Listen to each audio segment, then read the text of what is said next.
మరియు మమ్మరే దగ్గరున్న సింధూర వనములో అబ్రహాము ఎండవేళ గుడారపు ద్వారమందు కూర్చుని ఉన్నప్పుడు యెహోవా అతనికి కనబడెను.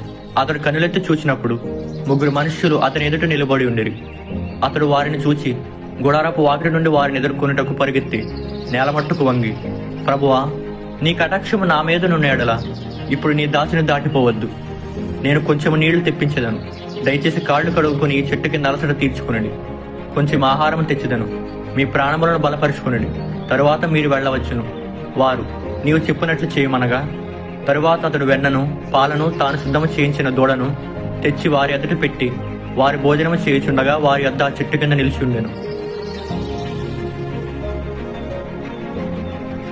సొదొమ గొమొర్రాలను గూర్చిన మరో గొప్పది గనుకను వాటి పాపములు బహుభారమైనవి గనుకను నేను దిగిపోయి నా యొద్దకు వచ్చిన ఆ మొరను చెప్పుననే వారు సంపూర్ణంగా చేసిరో లేదో చూచెదను.